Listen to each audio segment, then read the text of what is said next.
Hi, everyone. It's Tom Toole here, coming to you with episode number 25 of Tom's Take. I can't believe we made it this far.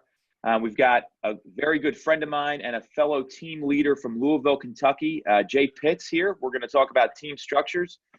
Jay runs the JT Pitts and Associate team, and he's the broker owner of Remax Premier. This year, his team's going to sell over 200 properties. They got a 10-person team, so pretty similar structure to what we run here in the greater Philadelphia area. He's got a 5-year-old son named Preston, beautiful wife, Jen. They've been married for 10 years, and they just have a new baby like me. So, Jay, why don't you introduce yourself a little bit? Tell us a little bit about yourself that I didn't cover, and we can kind of get into the topic. Yeah, thanks, Tom. I really appreciate you having me.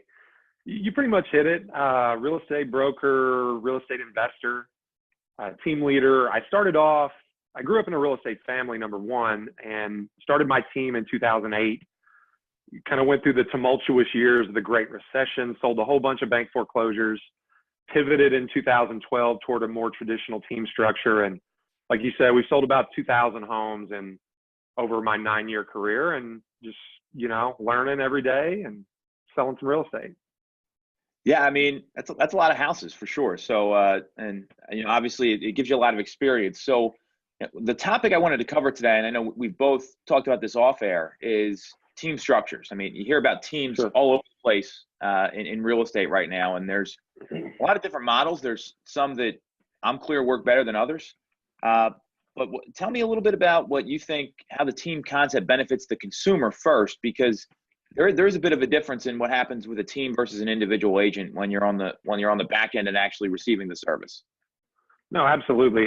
There are a host of bad teams out there, but the good ones really excel at providing coverage in a fast-moving market like I know you're experiencing in Philly as well as Louisville.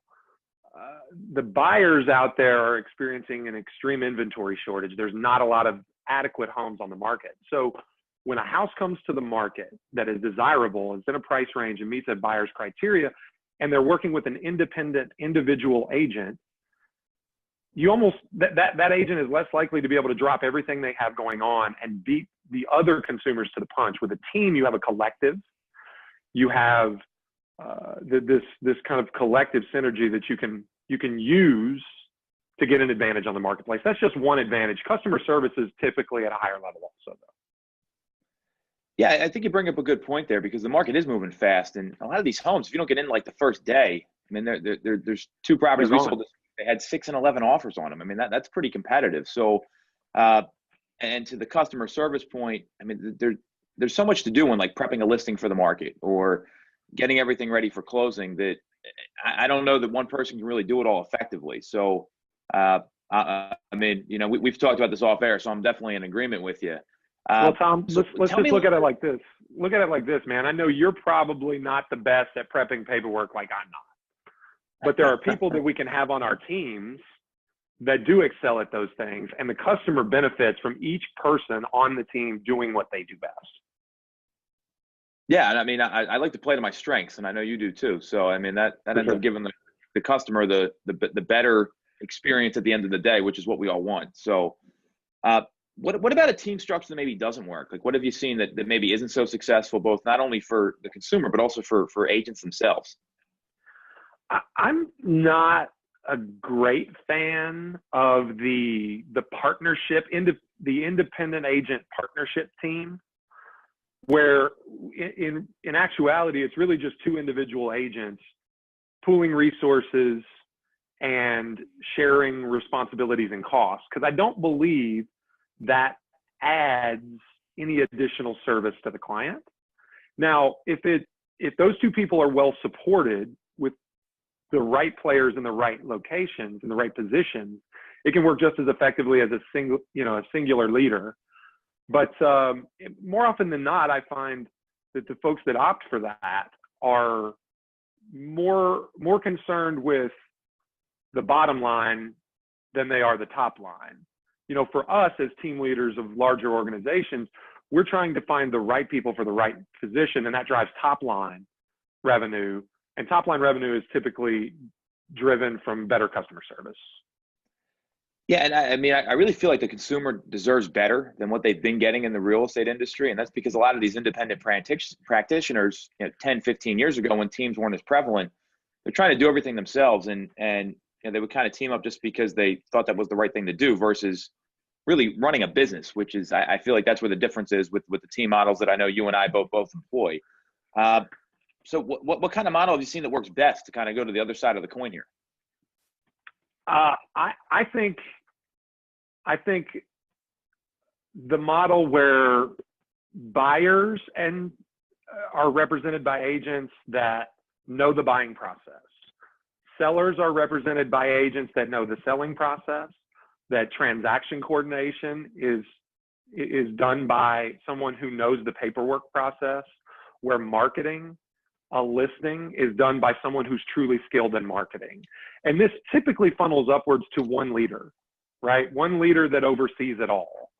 And so it's definitely not the minion model, right? It's definitely not the one leader, which I have to give you credit, man. You and I spoke off air, and that's the most genius way to characterize it.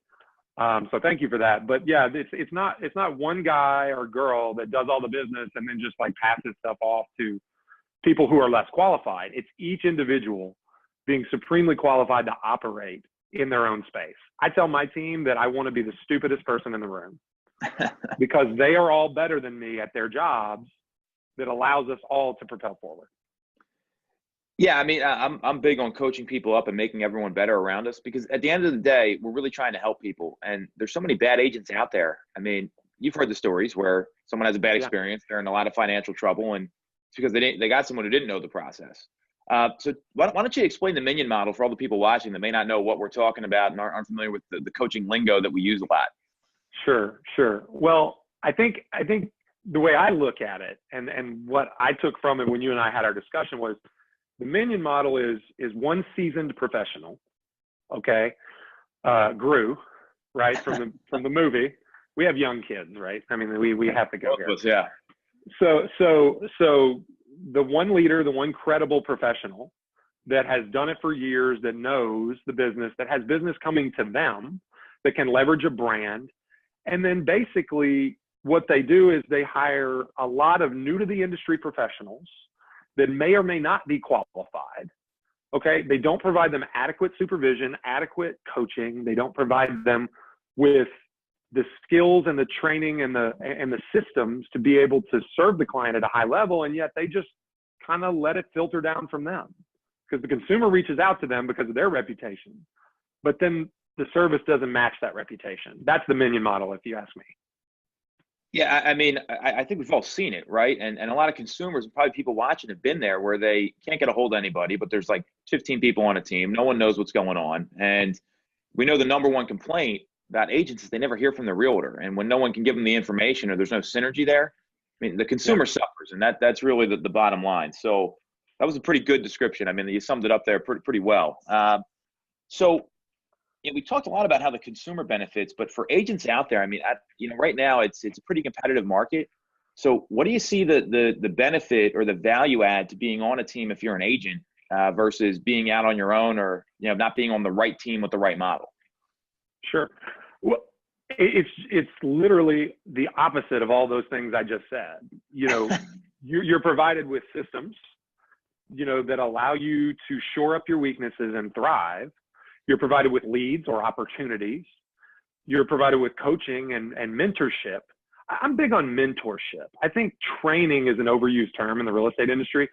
Any big company has a training program where you sit in a classroom and you watch a PowerPoint, but it doesn't teach you how to sell real estate. Mentorship is what you really get. It's the true unsung value of a team. You get mentored by someone who knows it. You get opportunities you wouldn't have gotten otherwise. And basically, that helps you, kind of get past some of those early months and years when it's really tough to make it in this business. That's the value. Yeah, I mean, I think what we've seen happen a lot, and I've talked to some other agents even in our marketplace, is that they're trying to compete with teams, and they can't just give the same services. I mean, they're not able to get into a home in an hour if it just hits the market. They're not able to have the same sort of level of marketing when you have someone that just does all that and is an expert there versus an agent trying to figure it out themselves. So, that's a great point. not only for the agents, but again for the consumers. So, we talked a lot about teams here. What I really want to touch on is Jay just started a podcast, which is a pretty great idea. If you want to listen to it, it's available on SoundCloud, iTunes, Stitcher, or you can go to resource-show.com. We're going to put that on the video here. So it's resource, RESOURCE-show, SHOW.com. And it's real talk about real estate that covers a lot of the nationwide trends that are out there. So kind of a similar format to what we're doing, but they don't have my ugly mug on every one of their episodes here. So, well, wait a minute. You go on camera. I hide behind audio. Like, you're smart. Come on now. Smart. Yeah, you're smart. Yeah, I've got a face for radio. That's what they tell me. That makes two of us. Maybe that's why we get along so well. But you're playing to your strengths. Maybe I need to take a page out of your book. So we're going to put that on the video here. Really encourage you to check it out. They're putting out some great content. You can stream it while you're in the car, put it on, digest it instead of listening to music or whatever it is you're doing in the car. It's been a really good place that I pull a lot of data from, even though Jay and I talk a lot. I mean, there's some really cool stuff there. So you're missing out if you're not listening to this. Any closing thoughts on teams? Anything you want to bring up or talk about here? I mean, I think we covered a lot of ground in the few minutes we've been on. Yeah, I just underscore, man, the value of teams as far as mentorship goes. And there's a lot of noise out there. There's a lot of companies that purport to provide, larger brokerages that purport to provide what a team provides. And I think there's really nothing more valuable in building a real estate career. There's no faster way to do it. There's no way to sharpen that learning curve faster than dealing with a credible mentor. So, someone like Tom in Philly or someone like myself in Louisville, and there's so many others, but we really can just lower those barriers to entry for you. And if you're someone who is willing to work and you have some skills and you want to put them to use in the real estate industry, you should really consider engaging top team leaders. Yeah, and just to kind of dovetail off of that here, a phone call is not going to hurt you. I mean, if you're out there thinking about getting involved with a team, just talk to somebody and see what they have to say. And for the consumers, I mean, it's a little bit different when, I'd rather have 10 or 15 people working on my sale or my purchase than just one. And I mean, that they're always going to outperform the individual. So, Jay, it was a pleasure having you on here. I think we covered a lot. Yeah, man. Appreciate the time. And we will talk to you next week on Tom's Take. This is episode number 25, one of the best ones yet. We'll talk to you next week. And if you got questions or you want to see us cover something in the future, make sure to comment below, connect with us on social, and again, make sure to check out Jay's podcast. Talk to you next week, everybody.